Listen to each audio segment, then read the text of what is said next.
बेख्वाबी या निंड न अचण जी बीमारी या इंसोमनिया। हूअं त जंहिंखे निंड न अचण जी बीमारी हूंदी आहे, यानी कि निंड न ईंदी आहे, त के माण्हू गोरियूं खाईंदा आहिनि, पर गोरियुनि में इहो मसइलो आहे त उनमें आदत थी वेंदी आहे। निंड न अचण जी बीमारी ॾाढी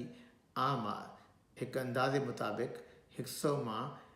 10 खां 15 माण्हुनि खे निंड जी तकलीफ़ हूंदी आहे, निंड न ईंदी आहे उन्हनि खे। उन लाइ कुझु तौर तरीक़ा आहिनि, जंहिंखे हिकिड़ो तरीक़ो आहे कॉग्निटिव बिहेवियर थेरेपी, त कीअं सोचनि ते ऐं तौर तरीक़ा बदिलाइजनि निंड बहितर थिए। ऐं जदीद साइंस ॿुधायो आहे हीउ तरीक़ो काफ़ी माण्हुनि जी निंड बहितर करे छॾींदो आहे। हिन जो इहो मतिलबु न आहे त सिर्फ़ु इहो ई तरीक़ो आहे। अगरि निंड नथी अचे माण्हूअ खे, डॉक्टर सां राब्तो करणु तमामु ज़रूरी आहे, छो त निंड न अचण जा कई सबब हूंदा आहिनि। कंहिंखे निंड न ईंदी आहे डिप्रेशन जे करे, मायूसीअ जे करे, या कंहिंखे निंड न ईंदी आहे घणो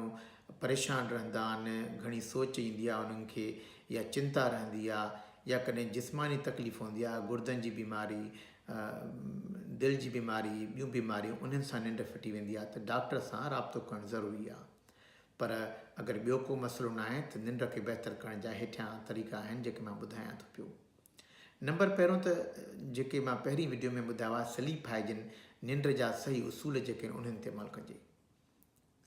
नंबर ॿी ॻाल्हि इहा आहे स्लीप रिस्ट्रिक्शन, यानी कि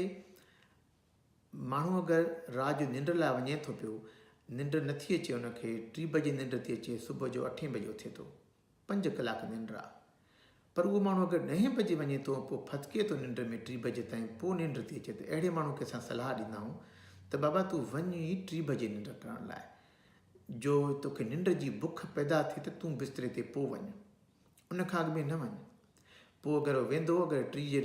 वियो त 4 बजे निंड आई, 4 खां अगरि हुनखे 8 ताईं 4 कलाक निंड आई, आस्ते आस्ते हफ़्तो खनि हुनखे ईअं चवंदासीं, हफ़्ते खां पोइ चवंदासीं हाणे ठीकु आहे 2:30 बजे वञ, वरी चवंदासीं ठीकु आहे हाणे 2 बजे वञ हफ़्ते खां पोइ,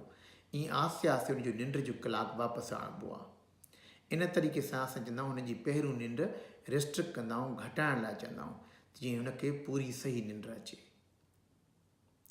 ॿियो तरीक़ो जेको हूंदो आहे उनखे असां चवंदा आहियूं स्टिमुलस कंट्रोल, यानी जेका मां ॿुधाई स्लीप हाइजीन जे वीडियो में, त बिस्तरे में, बेड में, बेडरूम में हिकिड़ी कशिश हूंदी आहे जेका निंड ॼारे। जीअं मानी साम्हूं अची वेंदी आहे, रोटी साम्हूं अची वेंदी आहे, बुख न बि हूंदी आहे, तव्हांखे बुख लॻी वेंदी आहे, कुझु खाई वेंदा आहियूं 2-3 गिरह, अहिड़े तरीक़े सां अगरि तव्हांखे जेकॾहिं बेडरूम में वेंदव त बेड खे उहा कशिश करणु घुरिजे, जीअं छिक अचे, जीअं तव्हां सुम्हो। कुझु माण्हू बेडरूम में बेड ते वेठा हूंदा आहिनि, पिया कंप्यूटर जो कमु कंदा, TV ॾिसंदा, मूवी ॾिसंदा, पोइ उहो बेड जेको आहे छिक ख़तमु करे छॾींदो आहे। तंहिं करे बेडरूम में तॾहिं ई वञो जॾहिं तव्हांखे निंड अचे, जीअं बेड पंहिंजी उहो कशिश बरक़रार रखे तव्हांखे निंड ॾियारण जी। नंबर 3 ॻाल्हि जेका आहे उहा आहे त असां चवंदा आहियूं कॉग्निटिव थेरेपी, त जीअं सोचनि ते अमल कजे। कॾहिं कॾहिं निंड न ईंदी आहे, माण्हू अहिड़ी ग़लति सोचूं सोचींदो आहे वेठो त भई मूंखे निंड न आई आहे, हाणे सुभाणे मुंहिंजो कमु ई न थींदो, पोइ उन सां पिया सोचींदा निंड ख़राबु थी वेंदी।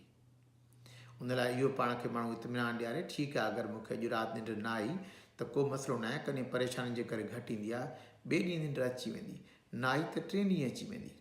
इन तरीक़े सां माण्हू ग़लति सोच में न अची वेंदो आहे, न त माण्हू उहा सोचूं बि निंड ख़राबु कंदियूं।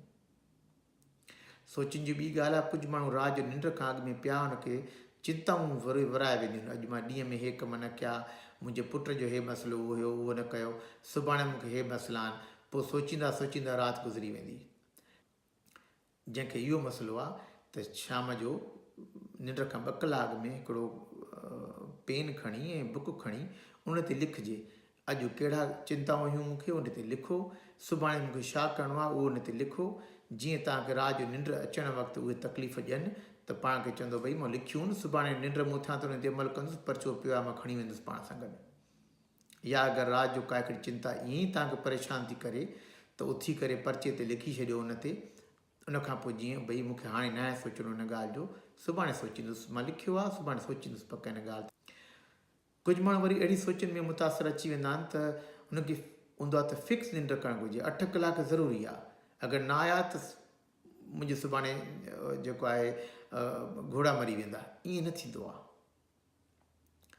8 कलाक ठीकु आहे 6-8 कलाक अचणु घुरिजे निंड पर के माण्हू 4 कलाकनि ते बि निंड ठीकु कंदा आहिनि के माण्हू खे 10 कलाक हूंदा त निंड थोरी लॻंदी आहे ठीकु आहे अगरि इहो ज़हन माण्हू गंढ ॿधी वेंदो न पोइ निंड अगरि घटि ईंदी त पियो सोचींदो त अहिड़े क़िस्म जूं सोचूं बि न कजनि उहे जेके आहिनि ख़राबु कंदियूं आहिनि ज़हन खे मुंतशिर कंदियूं आहिनि उहे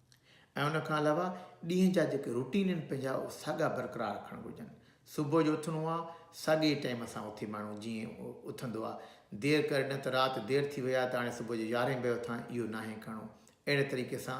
अगरि निंड न आई आहे राति जो त ॾींहं जो नैप न करे ॾींहं जो जेको आहे मंझंदि जो नस में वरी ॿिए ॾींहुं राति जो निंड ख़राबु कंदी